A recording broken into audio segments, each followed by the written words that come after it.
Functions.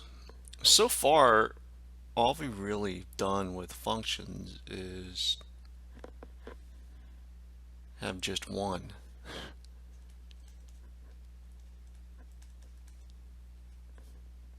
If you recall, we've done everything with just the function main, and we put all our code in there.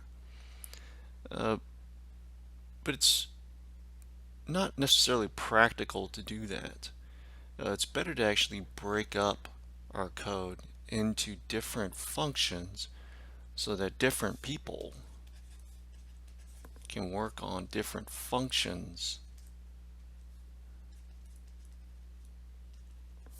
at the same time and help you build your program faster and more effective.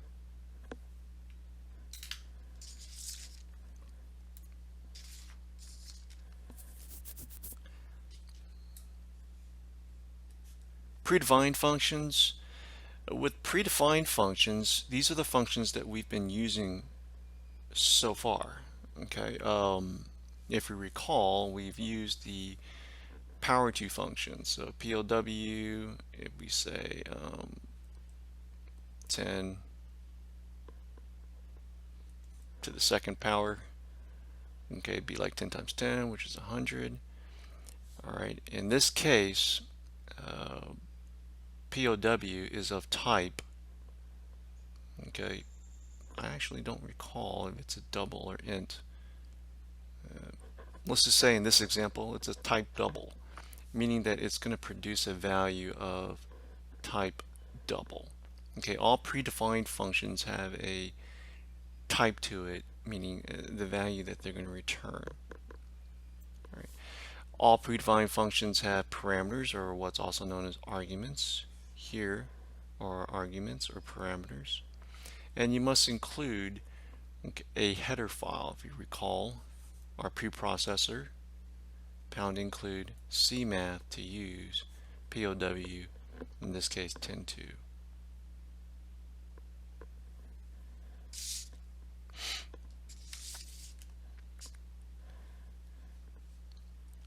User-defined functions.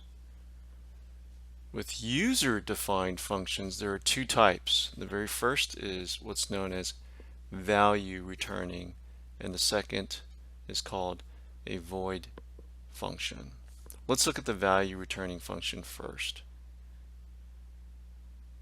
In a value returning function, it has a data type. In other words, this can be int. Okay. This right here, from here all the way over here, it's what's known as the heading of the function.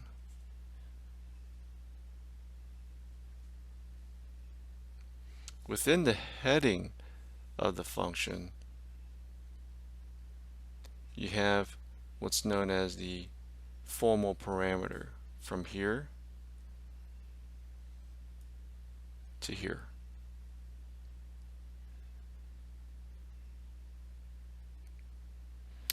This right here are your statements. It's what's known as the body of the function. And within it, you typically have a return statement, which returns only one value. And thus, it passes that value out with that return statement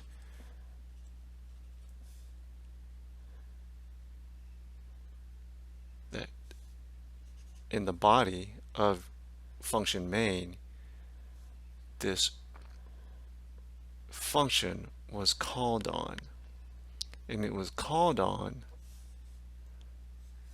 with the actual parameters. With the actual parameters. Let's look at an example. So here we have multiple functions from a nested loop example with Harry casting a spell needed to win Quidditch with just one main function, at least it was just one main function. Now we're going to break it up with multiple functions. We did this earlier, if you recall. Now we're using multiple functions to do the exact same thing. All right.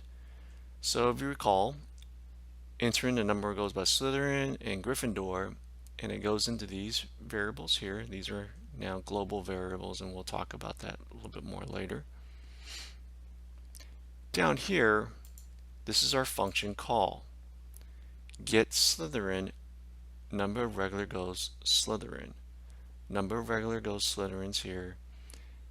This becomes the actual parameter that goes into int get Slytherin. Here's our function. Here's our formal parameter. Number regular goes Sly. Okay, this is our value returning function. And it does a real simple calculation here. Return number of regular goals times regular goal, which is 10 points if you recall. All right, and it pops it all the way up into here to total score Slytherin, and the same thing for total score Gryffindor. Does the multiplication and throws it into the variable total score Gryffindor, the global variable. So these two are value returning functions. They return only one value.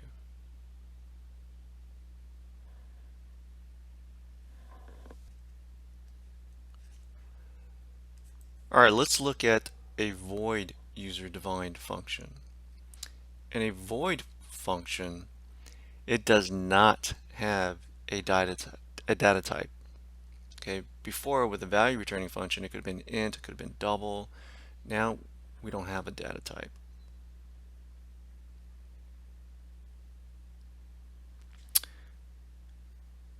Since void functions don't have data types, they're not used in expressions like you saw earlier. A call to a void function is a stand-alone statement. Void functions can have value parameters or reference parameters. With value parameters, they cannot pass values outside of the function. They simply pass from the actual parameters to the formal parameters. If you recall, you have a call to a function, and that's where you actually have the actual parameters passed to the formal parameters here. That's all that happens.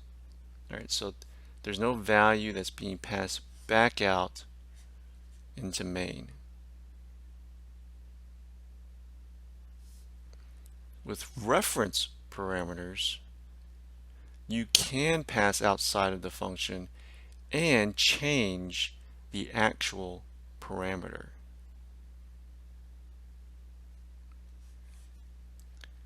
Memory location is passed. What happens is the reference parameter receives the memory location of the actual parameter. So there's a memory location here. That memory location is given to the reference parameter. Therefore, they can pass one or more values and change the value of the actual parameter. They can change the value of the actual parameter. Let's look at an example. So let's look here. Print chant. Total score Slytherin, total score Gryffindor. If you recall this formula here from our previous examples, it's now all in It's now all in a void function. So void print chant, total score slide, total score griff. This is our void function to print out Harry's chant to beat Slytherin. So what happens here is we have our actual parameters here, captured by here. So these are our actual parameters, and they're being pushed down to here. So they're being pushed to the formal parameters here of the function. All right, and then it goes into these particular variables here, global variables, and then this all happens just like before. All right, notice how we don't have any return statement and nothing is pushed back out. All right, there's no return statement and nothing is pushed back out. However, I did assign it to a global variable. Make a note of that. I did assign it to a global variable within the function, but nothing was pushed back out like before here where I returned this into this function, which then I assigned to a global variable in this particular example. So that's a void. Now let's look at a void function with not a value parameter, but with reference parameters. If you look up here, I have the Malfoy chant. Total scores Slytherin, total score Gryffindor. Total score Slytherin, total score Gryffindor. All right. If we go down to Malfoy, I've got void Malfoy. This is Malfoy's spell to beat Gryffindor using a reference parameter. Notice here how I have int and total score Sly, int total score Gry, or Gryffindor. What's going on here is I'm creating a reference. I'm creating a reference. So I'm seeing out, attention please, this is Draco Malfoy interruption occurring. Malfoy casts a spell himself to defeat Potter and says, Confondo Harry Potter. Adds 100 to Slytherin's total score. Total score Sly equals total score Sly plus 100. In this case, unlike up here how I made the global variables equal to one another, I made the formal parameters variable data type equal to one another here. So in other words, I didn't specifically state the global variable. I did not specifically state the global variable. However, what happens is that when I change the value here, because this is a reference variable, the total score for Slytherin changes. Let me run this and you'll see it better.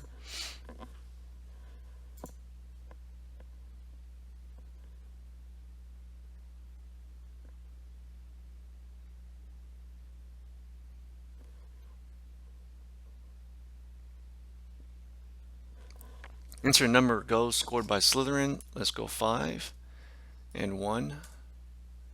Whoa, what's going on here? If Gryffindor is behind, Harry ends the game with the following chant and by catching the golden snitch. Otherwise, he just catches the golden snitch.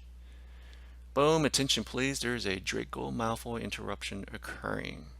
Malfoy casts a spell himself to defeat Potter and says, Confondo Harry Potter, adds 100 to Slytherin's total score. So remember, each hoop is worth 10 points. Slytherin has 5, Gryffindor has 10, so they're now 40 points ahead at first. Now Draco Malfoy cast a Confondo spell, adds 100 to Slytherin's total score, which makes it 150. It makes it 150. So now Gryffindor is down by 140. So what happens? Harry, of course, still casts his Aguamente spell, but this time Malfoy really made him work for it.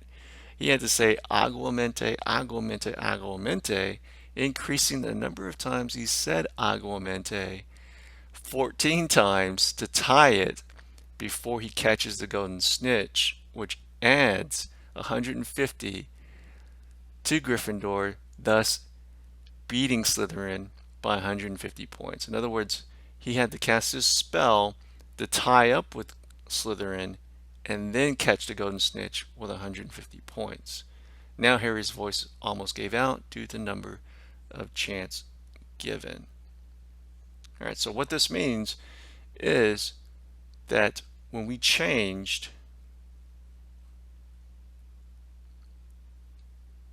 the total score slide here using a reference parameter, it changed total score Slytherin